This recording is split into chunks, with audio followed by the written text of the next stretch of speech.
Welcome back to the South Stands, a Buckeye football podcast by Ohio State fans, for Ohio State fans. From the West Coast, I'm your host, Zach Moore. Today is Sunday, November 16th, 2025, and thank you for joining me while I talk to myself about Ohio State's 48-10 home win over UCLA last night. I'm also going to spend a little time looking ahead to Ohio State's next opponent, the Rutgers Scarlet Knights, who visit the Horseshoe next Saturday afternoon for a 12 p.m. Eastern kick on Fox. But first, let's revisit what was another professional, workmanlike demolition of a shorthanded, overmatched Big Ten opponent. Now, UCLA's only chance of making this a game was lost on Friday night when reports began to surface that starting quarterback Nico Iamaleava would not play. Iamaleava is in concussion protocol and was in street clothes on the sidelines last night. Redshirt sophomore Luke Duncan, who had yet to attempt a pass at the college level, made his first career start in Iamaleava's place. Duncan finished the night 16 of 23 for 154 yards and one touchdown pass. But 68 yards of that total and the touchdown came against Ohio State reserves, with the Bruins trailing 34-0 late in the third quarter. Unsurprisingly, Duncan was otherwise largely ineffective most of the night against Ohio State's first-team defense.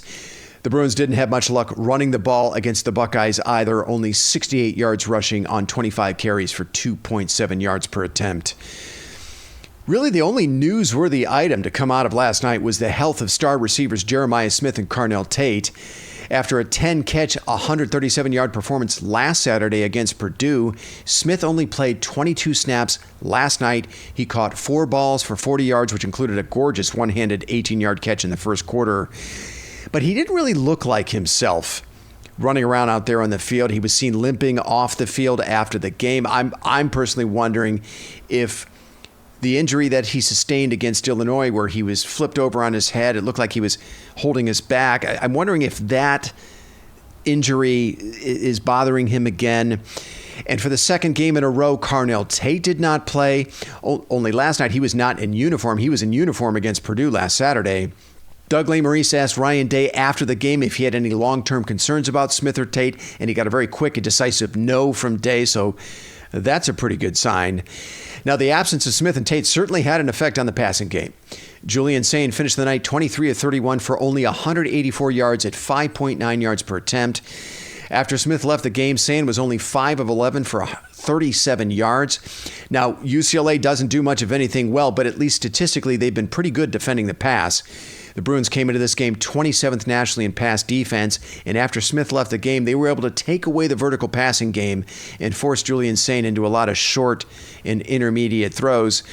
Sain's only touchdown pass in the night was from 11 yards to Bryson Rogers in the third quarter. It was Rogers' first touchdown of his career. Now, facing a UCLA defense that came into this game 124th nationally in rush defense, the night belonged to the Ohio State rushing attack, which was also shorthanded with C.J. Donaldson sitting out with an undisclosed injury. Bo Jackson led the way with 112 yards on 15 carries at 7.5 yards per attempt and 1 rushing touchdown. Isaiah West pitched in 61 yards on 8 carries at 7.6 yards per attempt and 1 rushing touchdown. And James Peoples contributed 42 yards on 6 carries and 2 rushing touchdowns. Peoples also delivered the highlight of the night, hurdling a UCLA tackler on a 19-yard run in the second quarter for his first touchdown of the season. It's been a rough season for Peoples. He's been passed by 2 true freshmen. It was really good to see him have that moment. And look, it was a hell of a play. Give him credit. Peoples also scored from 8 yards out in the fourth quarter. As a team, the Buckeyes finished with 222 yards rushing at 6.7 yards per attempt and 4 rushing touchdowns. It was the first game in 2 months the Buckeyes eclipsed 200 yards rushing. Last time they did it was against Ohio back in September.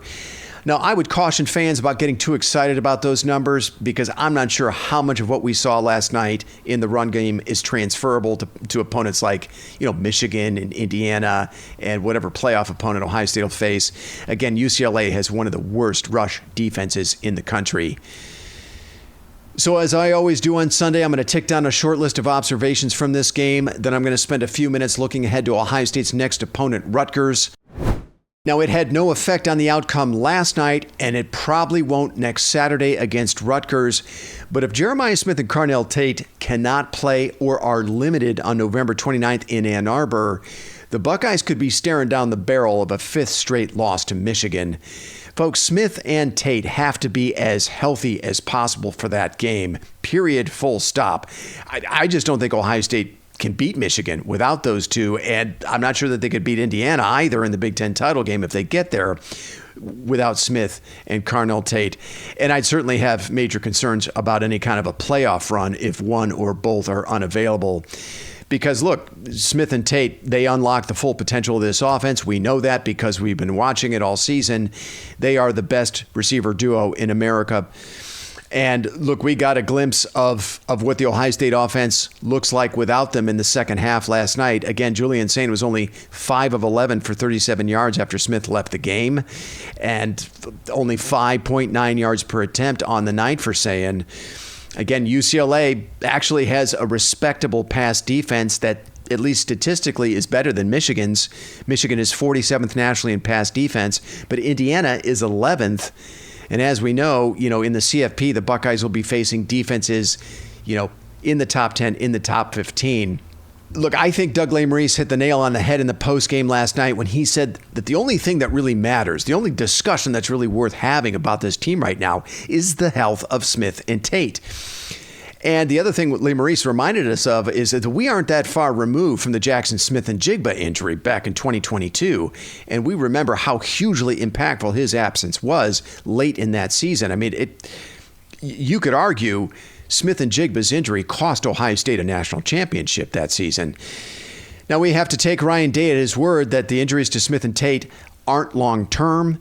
But many Ohio State fans, myself included, are still scarred by the Smith-Njigba injury. And also, look, it's really hard to trust anything the coaching staff says about injuries. Now, Bill Landis said in the postgame, if you're going off vibes, there doesn't seem to be anything to be really worried about right now. Just kind of the vibe around the locker room and around the program isn't one of panic or real concern.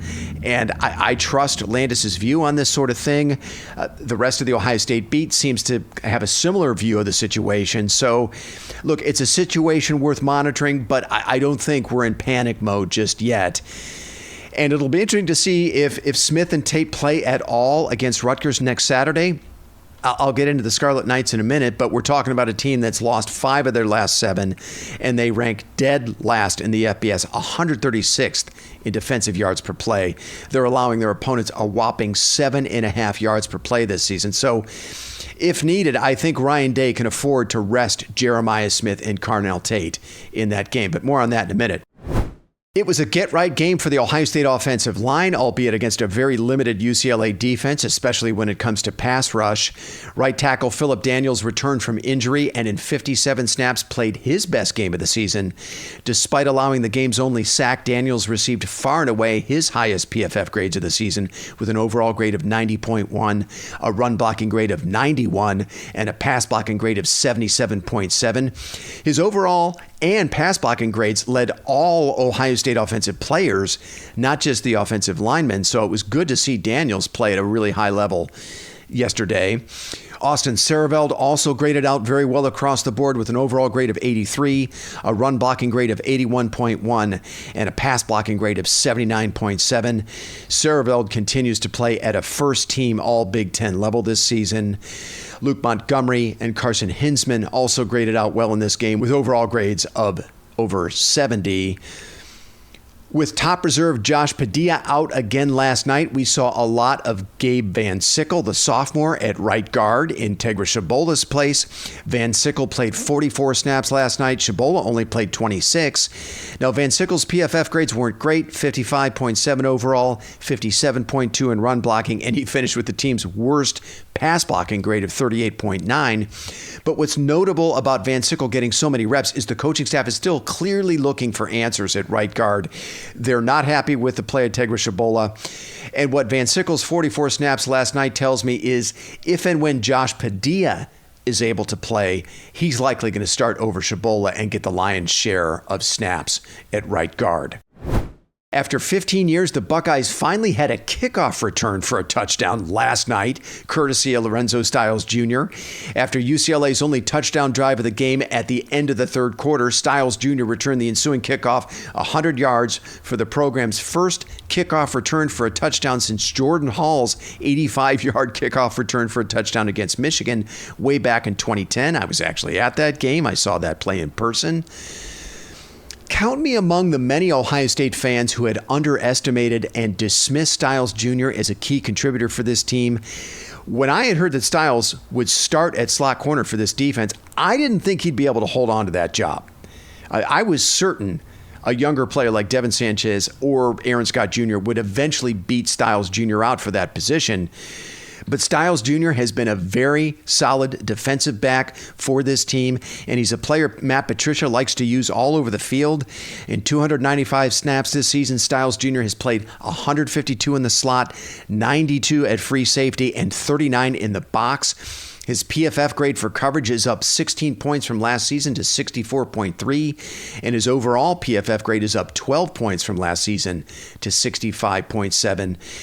Styles is still a notch below what Ohio State had last year at that position in Jordan Hancock, but he's still a very good all-around player for this defense. He's smart, he's physical, he's experienced, and he has the ability to flex to free safety, which allows Caleb Downs to play more snaps in the box. And as he demonstrated last night, Styles Jr. is a huge asset on special teams. Like last week, I think you have to look beyond lost yardage plays and turnovers to appreciate the play of the Ohio State defense last night. The Buckeyes only finished with 5 tackles for loss and 9 QB pressures. They did not record a sack or force a turnover, but that was mostly because the starting defense barely saw the field. The UCLA offense only ran 48 plays in this game, and I'd estimate only about 25 to 28 of those were against the starting 11 of the Ohio State defense. UCLA's 5-play touchdown drive late in the third quarter was against a mix of starters and reserves, and their 12-play field goal drive in the fourth quarter was against all Ohio State reserves. Only 2 Ohio State starters, Jermaine Matthews Jr. and Jalen McClain, played more than 30 snaps last night. Caleb Downs only played 20. Kenyatta Jackson only played 24. Sonny Styles and Arvell Reese only played 29 each. And yet the Buckeyes were plus 17 in first downs. They had nearly a 10-minute advantage in time of possession.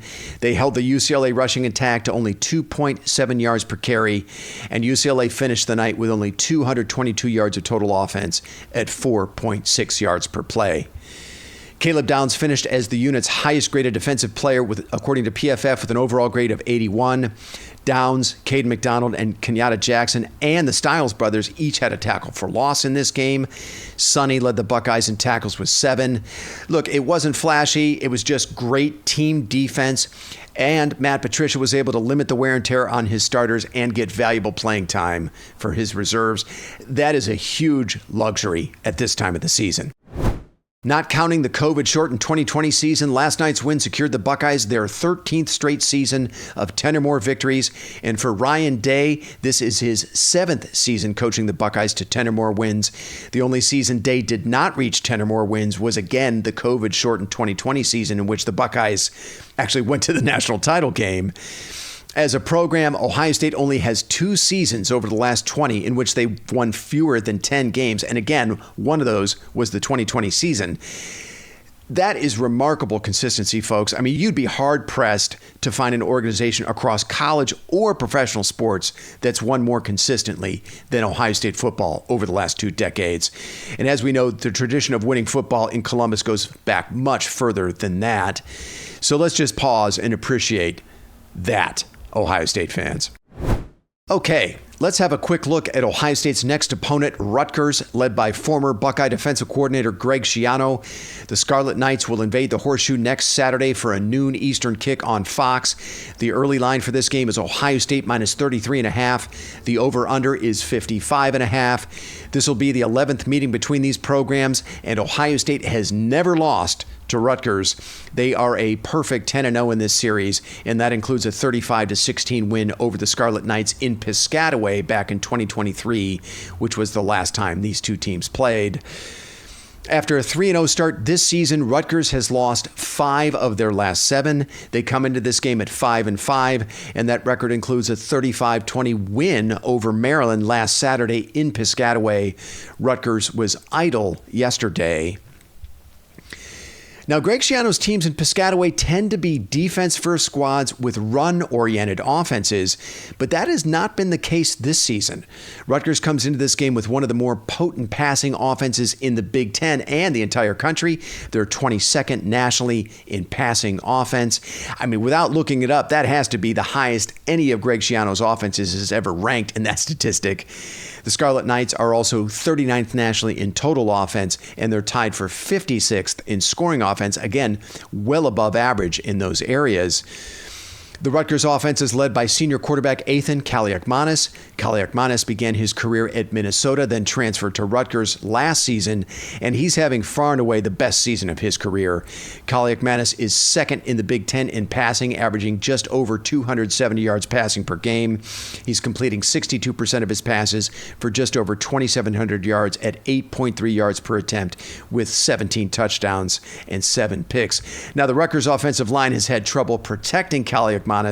He's been sacked a whopping 29 times in 10 games. Kaliakmanis has a pair of big physical receivers in KJ Duff and Ian Strong, who are actually 2 of the more productive receivers in the Big Ten. At 6'6", 225 pounds, Duff leads Rutgers in receptions with 55, receiving yards with 923, and touchdown catches with 6. Duff's 923 receiving yards are good for second in the Big Ten, just behind USC's Mekhi Lemon and just ahead of Jeremiah Smith. At 6'3", 211 pounds, Ian Strong's numbers are also very impressive. Strong has 48 receptions for 716 yards and 5 touchdown catches. Rutgers also has a very productive third receiver in DT Sheffield, who comes to this game with 40 receptions for 432 yards receiving and 4 touchdown catches. Finally, the Scarlet Knights have a very productive running back in sophomore Antoine Raymond, who is already at 100 yards rushing this season with 11 rushing touchdowns. So look, folks, this is a very good, well above average offense the Buckeyes will be facing on Saturday. I think it's one of the best, if not the best, Greg Schiano has ever had at Rutgers. I mean, this is far and away the best offense he's had during his second stint as the head coach there, that's for sure. Now, the Rutgers defense is a different story. They come to this game 122nd nationally in total defense. I mentioned it earlier. They are dead last in the FBS, 136th in defensive yards per play. They're 125th against the run, allowing just over 196 yards rushing per game, and they're 84th against the pass.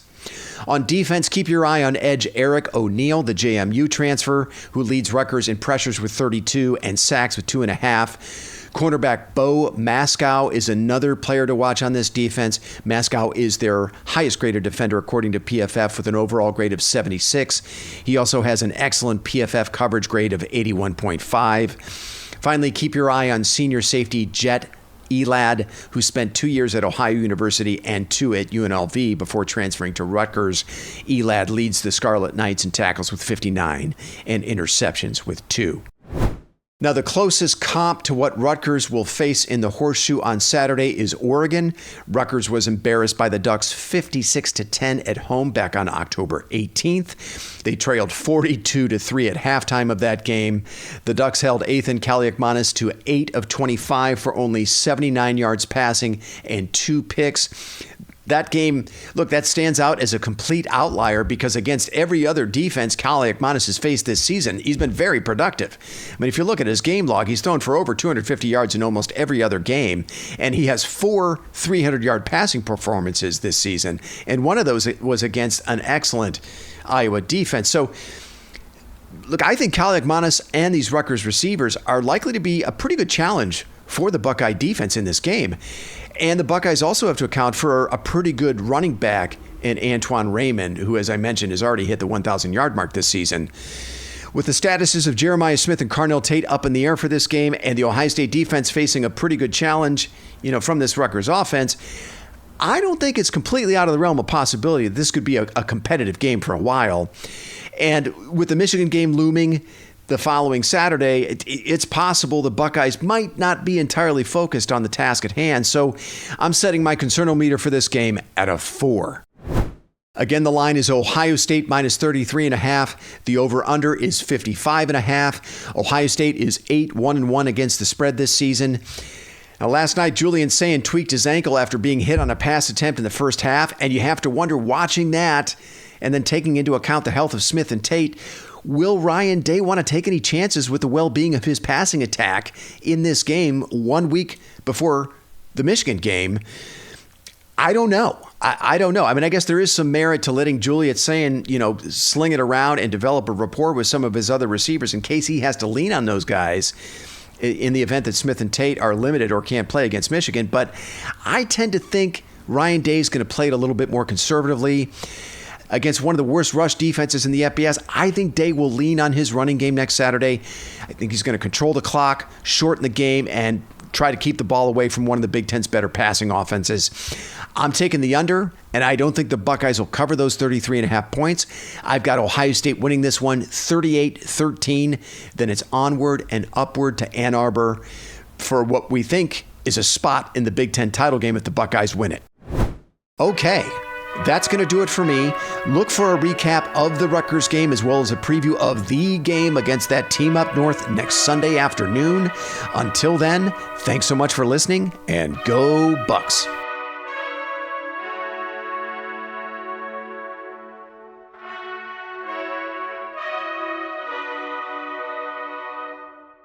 You've been listening to the South Stands, a Buckeye football podcast. Follow us on X at South_Stands.